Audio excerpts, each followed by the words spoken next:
활성화가 조금 일어날 수 있는 방안들, 만약에 두성규 대표님께 어떤 뭐 정책을 할 수 있는 그걸 딱 줬다라고 하면은 어떤 거 주면은 조금 활발하게 일어날 것 같아요. 제가 볼 때는 일단 시장에 있어서 지금 이제 대출 문제라든지 이런 부분들은 어느 정도 그 위험이 많이 이제 가셨다고 볼 수 있습니다. 그리고 물론 신규 대출에 한해서 적용되긴 하지만 지금 신규 대출의 경우에 있어서는 지금 주택담보대출 같은 경우에도 3%대 이미 좀 상품들이 나오고 있는 상황들이거든요. 네. 그러다 보니까 실적으로 이제 그 대출과 관련되는 부분에 대한 부담은 많이 들었기 때문에 향후에 있어서는 결국은 시장 전망 자체를 어떻게 보느냐 하는 부분하고, 그다음에 중요한 것은 지금 많은 이야기들 가운데 조금 전에 잘 짚어주셨습니다. 지금 PF와 관련해서 지금 공급 쪽의 상황이 녹록지가 않습니다. 물론 일각에서는 지금 미분양이 7만 5천 호를 넘을 정도로 지금 많이 쌓여 있기 때문에 그런 부분들이 시장에서 상당히 물량 압박의 요인으로 작용하지 않을까라는 이야기들도 있습니다만, 지금 시장에서는 제가 조금 전 서두에 말씀드린 대로 옥석 가리기가 지금 진행이 되고 있고 잘 되는 곳의 단지에 있어서는 굉장히 주목을 많이 받고 있는 상태에서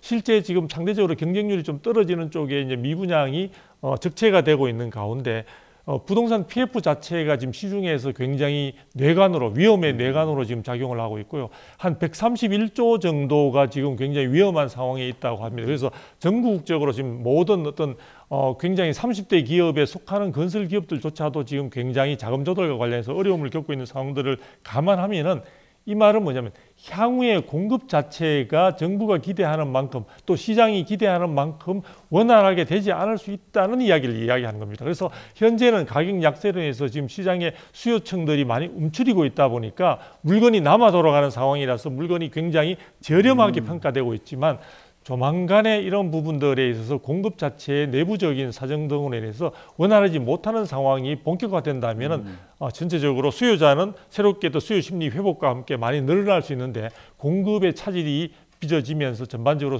부동산 시장이 굉장히 다운될 수 있는 그런 측면들이 있는 것 같다. 그런데 이런 부분과 관련해서 거래 활성화 부분은 지금 상황에서 규제만 조금 더, 그러니까 시장 경제 원리가 제대로 작동할 수 있는 쪽으로 조금만 더 완화가 되면은 그것으로도 충분하지 않을까. 그리고 그 말은 다시 말해서 지금 정부가 1.3 대책에서 이야기했던 것들 중에 사실은 많은 내용이 된 것처럼 보이지만 입법과 관련되는 거 조금 전에 말씀드렸죠. 입법과 관련되는 부분은 지금 국회에서 거의 계류 중이거나 조만간에 될 가능성이 없는, 아마도 내년 새로운 국회가 구성되어야 될 수 있는 그런 것들이 있다 보니까 사실은 우리가 윤석열 정부가 출범하고 난 뒤에 부동산 정책에서 1.3 대책을 중심으로 해서 많은 것들이 나왔습니다만 이거는 미완의 대책에 불과했다. 아직은 절반 정도도 제대로 작동되지 못하는 상황에 놓여 있는 측면들이 있기 때문에 그런 부분들이 시장의 회복과 심리적 회복과 함께 완전히 정비가 된다면은 저는 시장은